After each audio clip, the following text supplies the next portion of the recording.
నమస్కారం city news కి స్వాగతం. తెనాలిలో తెలుగుదేశం పార్టీ నేతలు మంగళవారం ఎమ్మెల్సీ ఎన్నికల ప్రచారం నిర్వహించారు.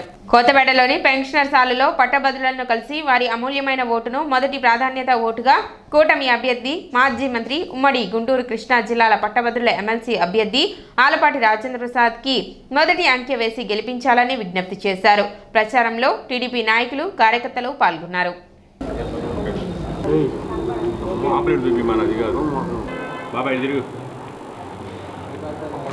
ఈరోజు పట్టణ పెన్షనర్స్ హాల్లో పెన్షనర్స్ అందరినీ కూడా కలిసి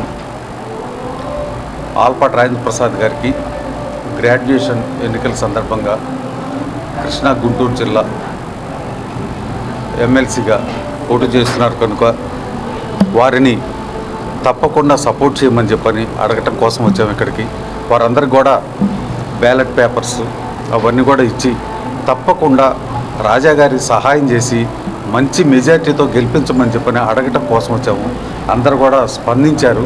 సుమారుగా నాకు తెలిసి ఇక్కడ పెన్షనర్స్ 5,000 మంది పైన ఉన్నారు. పెన్షనర్స్ 3,000 మంది గ్రాడ్యుయేట్స్ ఉన్నారు. వాళ్ళందరూ కూడా చాలా వాల్యుబుల్ పర్సన్స్. అందరూ కూడా 70 సంవత్సరాలు కష్టపడి 60 సంవత్సరాల తర్వాత రిటైర్డ్ అయ్యి ఎంతో వాళ్ళు ఎన్నో రకాలుగా ప్రజలకి ప్రభుత్వానికి సేవ చేసిన వాళ్ళు. వాళ్ళకి అన్నీ తెలుసు.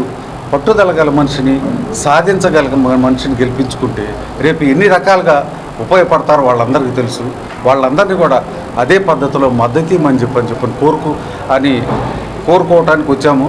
తెనాలి షరాబ్ బజార్లో కొలువైన భద్రావతి సహిత భావన ఋషి దేవస్థానంలో కళ్యాణ ఉత్సవాలు కొనసాగుతున్నాయి. స్వామివారి 16 రోజుల పండుగ సందర్భంగా పట్టణంలో నగరోత్సవాన్ని ఘనంగా నిర్వహించారు. స్వామి అమ్మవార్లు కీలుగుర్రంపై ఆసీనులై భక్తులకు దర్శనమిచ్చారు.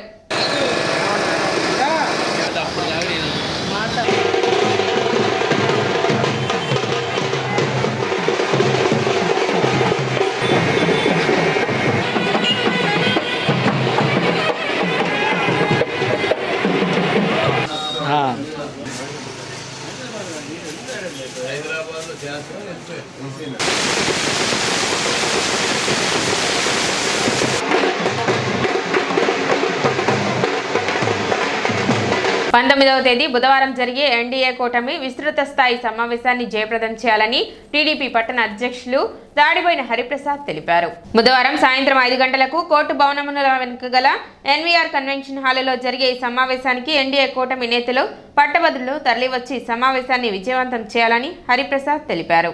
రేపు సాయంత్రం 6 గంటలకి ఎన్వీఆర్ కళ్యాణ మండపంలో కూటమి తరపున తెలుగుదేశం పార్టీ, బీజేపీ, జనసేన అందరి సమక్షంలో రేపు సాయంత్రం ఖచ్చితంగా 6 గంటలకి ఎన్వీఆర్ కళ్యాణ మండపంలో రేపు విస్తృత స్థాయి సమావేశం ఉంది. ఆ సమావేశానికి ఆలపాటి రాజేంద్ర ప్రసాద్ గారు పాల్గొంటారు, ఎమ్మెల్సీ అభ్యర్థి. అట్లాగే పౌర సరఫరా శాఖ మంత్రులు నాదెండ్ల మనోహర్ గారు తప్పకుండా వారు కూడా వచ్చి ఈ కార్యక్రమంలో పాల్గొని వారు జనసేన పార్టీని నిన్న కూడా చెప్తా ఉన్నారు. జనసేన పార్టీ గెలవటం కోసం ఆలపాటి రాజేంద్ర ప్రసాద్ గారు వారి సీటుని త్యాగం చేసి ఎంత కష్టపడి పనిచేశారో అంతకన్నా కూడా మనం కష్టపడి పనిచేసి ఆలపాటి రాజేంద్ర ప్రసాద్ గారిని గెలిపించుకోవాల్సిన అవసరం ఉందని చెప్పని నాదెండ్ల మనోహర్ గారు చెప్పారు. అదే స్ఫూర్తితో రేపు సాయంత్రం 6 గంటలకి రేపు ఎన్వీఆర్ కళ్యాణ మండపానికి వస్తానని చెప్పన్నారు. తప్పకుండా ఈ తెనాలి నియోజకవర్గ గ్రాడ్యుయేట్స్ ఓటర్లందరూ కూడా రేపు ఆ కార్యక్రమానికి వచ్చి జయప్రదం చేయవలసిందిగా కోరుకుంటూ సెలవు. ఎమ్మెల్సీ ఎన్నికల ప్రచారంలో భాగంగా వేమూరు శాసనసభ్యులు నక్క ఆనంద్ బాబు పాల్గొన్నారు. చుండూరు మండలంలోని చుండూరు జిల్లా పరిషత్ హై స్కూల్, చుండూరులోని సోషల్ వెల్ఫేర్ స్కూల్, వేటపాలెం గ్రామంలోని జిల్లా పరిషత్ హై స్కూల్, ఎడ్లపల్లి గ్రామంలోని జిల్లా పరిషత్ హై స్కూల్లోని ఉపాధ్యాయులను కలిసి ఆలపాటి రాజాకి పట్టభద్రుల ఎన్నికలలో తమ మద్దతు తెలిపి మొదటి ప్రాధాన్యత ఓటు వేసి గెలిపించాలని కోరారు. ఏదేమైనా విద్యా వ్యవస్థకు సంబంధించి మీకు ఎవరికి ఇబ్బంది కలగని రీతిలో అన్ని రకాలుగా ప్రక్షాళన జరుగుతూ ఉంది. నారా లోకేష్ గారు ప్రధానంగా మంత్రివర్గ బాధ్యతలు తీసుకొని ఈ శాఖకు సంబంధించి ఆ నిరంతరం శ్రమిస్తూ ఉన్నాడు. కొత్త ఆలోచన చేసే విధానంలో, ఆలోచన ముందుకు తీసుకెళ్లే విధానంలో మీ ఉపాధ్యాయ సంఘాల ప్రతినిధులతో ఎప్పటికప్పుడు చర్చలు కూడా జరుగుతాయి. గతంలో 5 ఏళ్ళు ఇవన్నీ జరగాల, ఇప్పుడు అవన్నీ జరుగుతున్నాయి. గతంలో విద్యా వ్యవస్థను ఏ విధంగా పట్టిపట్టించారో చూసాం, ఉపాధ్యాయుల్ని ఏ విధంగా ఇబ్బందులు పాలు చేశారో చూసాం. అసలు లెక్కలేని తరంగా వ్యవహరించినటువంటి ప్రభుత్వం. కానీ ఈరోజు ఈ ప్రభుత్వం చంద్రబాబు నాయుడు గారి ప్రభుత్వం మాత్రం ఫ్రెండ్లీ గవర్నమెంట్, అందులో అనుమానం లేదు.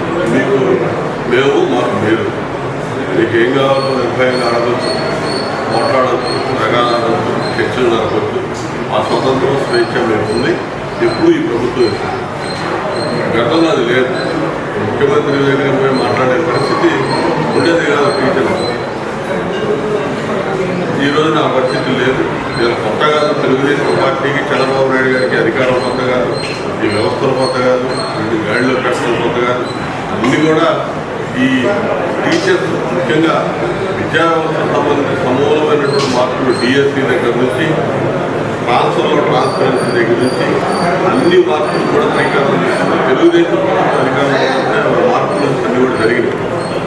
ఇక రాను ప్రభుత్వ పాఠశాలలో ప్రభుత్వ విద్యా వ్యవస్థ చాలా ఇబ్బందులు పాలవుతూ వచ్చింది. మళ్ళా ఈరోజు లోకేష్ నాయకత్వంలో ఆ వ్యవస్థ అంతా కూడా మళ్ళా బాగు చేయడానికి చర్యలు జరుగుతూ ఉన్నాయి. తెనాలి మండలం అంగలగుదురు గ్రామంలో సోమవారం ధర్నా జరిగింది. 16వ తేదీ తెనాలి బస్టాండ్ వద్ద జరిగిన రోడ్డు ప్రమాదంలో కోపల్లి గ్రామానికి చెందిన కగ్గా రవికి తీవ్ర గాయాలు కావడంతో తెనాలి ప్రభుత్వ వైద్యశాలకు తరలించగా పరిస్థితి విషమంగా ఉండటంతో గుంటూరు ప్రభుత్వ ఆసుపత్రికి తరలించారు. ఈ నేపథ్యంలో కగ్గా రవి మృతి చెందగా గుంటూరు నుండి కగ్గా రవి భౌతిక కాయాన్ని కోపెల్లకు తీసుకొస్తున్న సమయంలో అంగలగుదురు సెంటర్ వద్ద కుటుంబ సభ్యులు, బంధువులు ధర్నాకు దిగారు.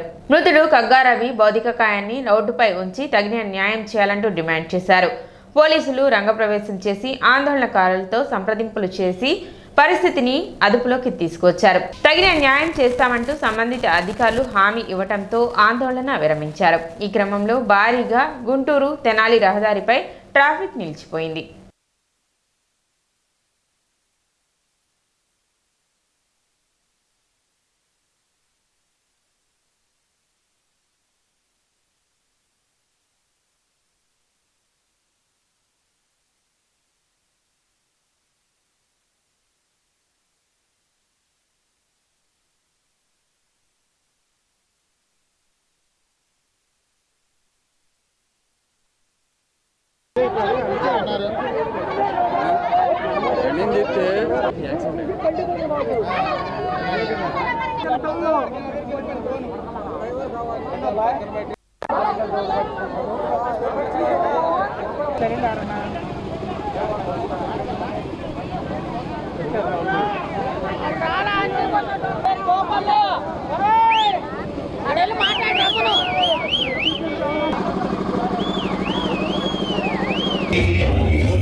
తెరాలి పనిగానే వెళ్ళాడండి.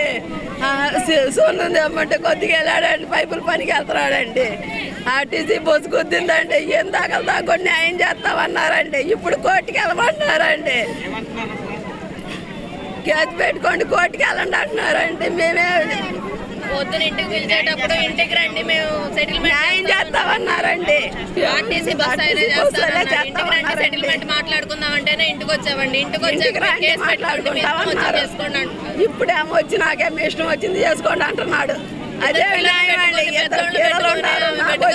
పోషించుకునేది వాళ్ళని అంగకు చూసుకుని నాకు వచ్చే చేత 6 పెట్టి నేను 5 మంది తింటామండి. మేము ఏం తిని బతుకుతామండి అసలు. అబ్బాయి అమ్మాయి అండి. మా అత్త మా మామ ఉంటారు. 2 తరగతి చదువుతున్నారు. అంగలగుతురు హై స్కూల్లో నేను పనిచేసేది అక్కడే. 6 జీతంతో నేనేం బతికేది. ఆర్టీసీ వాళ్ళు వచ్చి నాకు న్యాయం చేయాలండి. స్టేషన్ దగ్గరికి వెళ్తే ఎస్ఐ మాకు సంబంధం లేదన్నాడంట. నేను చెల్లెలను అవుతాను. మా పిల్లలకి న్యాయం జరగాలి. ఇక్కడ పొద్దున వచ్చేటప్పుడు సెటిల్మెంట్ చేస్తాం, మీరు రండి ముందని చెప్పారు మాకు. అందుకే వచ్చాం మేము అక్కడి నుంచి. ఇక్కడికి వచ్చాక మాకు సంబంధం లేదు, మీరు చేసుకోండి అంటున్నారు. అంతమంది పిల్లల్ని, 2 పెద్దోళ్ళని ఎట్లా పోషించుకునిద్దాము? ఇంతవరకు ఒక్కళ్ళు కూడా న్యాయం చేయలేదు. ఇంకా మేము చేస్తుంటే మమ్మల్ని నెట్టేస్తున్నారు ఇక్కడ నుంచి. ఆర్టీసీ బస్ వాళ్ళు పొద్దున వచ్చి మేము సెటిల్మెంట్ ఇంటి దగ్గర మాట్లాడతాం, మీరు ఇంటికి రండి అని చెప్పారు మాకు. అక్కడ మేము అవన్నీ ఫార్ములాస్ అన్ని పూర్తి చేసుకొని ఇంటికి వచ్చాము. ఇంటికి వచ్చేటప్పటికి ఎవరూ మాట్లాడలేదు. మాట్లాడకపోగా మీకు ఇష్టం వచ్చింది చేసుకోండి, కోర్టుకు వేసుకోండి, మీకు ఇష్టం వచ్చింది చేసుకోండి అని చెప్పారు. ఎస్ఐ దగ్గరికి ఎవరి దగ్గరికి వెళ్తే వాళ్ళు మాకు సంబంధం లేదు, మీ ఇష్టం వచ్చింది చేసుకోండి అని చెప్పారంట. అందుకే రోడ్డు మీద ధర్నాకు దిగాం మేము. మాకు న్యాయం జరిగిందాక ఇక్కడ నుంచి కదలం మేము. మా డాడీ పనికి వెళ్తాడు, ఆర్టీసీ బస్సు గుద్దేసింది, 2 రోజుల నుంచి న్యాయం చేస్తానని వాళ్ళు తిరిగారు, వెనక్కి తిరిగారు, చేయము అని. ఏం చేసుకుంటారో చేసుకుని పోలీస్ కంప్లైంట్ ఇచ్చుకుని కోర్టుకైనా వెళ్ళండి, మేము ఏమి చేయమంటున్నారు. ఇప్పుడు ఏం చేయాలి మేము? ఆర్టీసీ వాళ్ళు ఎందుకు రావట్లేదు? పోలీసులు వస్తున్నారు, పోలీసులు ఏం చేస్తారు? మాకు న్యాయం చేస్తేనే ఇక్కడ నుంచి మా నాన్న కదులుతాడు, మేము కదులుతాం, లేకపోతే ఎవరు ఒక్కళ్ళు కూడా కదలడు. స్టేషన్కి వస్తారంటే ఇక్కడికి ఎందుకు రారు? ఆర్టీసీ వాళ్ళు ఇక్కడికి వస్తేనే ఇక్కడి నుంచి తీసుకెళ్తే మొత్తం ఆర్టీసీ వాళ్ళు మాకు న్యాయం చేయరు. ఇక్కడే ఉంటాము ఆర్టీసీ వాళ్ళు వచ్చేదాకా. ఏడుకొచ్చి సమాధానం చెప్పాలి మాకు. మేమిద్దరం పిల్లలు, ఎవరు న్యాయం చేయాలి మాకు? మమ్మల్ని బతికించిద్దా? ఆర్టీసీ వాళ్ళు ఫ్రెండ్ టైర్ కింద పడ్డాడు మా డాడీ. సిటీ న్యూస్ ఇంతటితో సమాప్తం. నమస్కారం.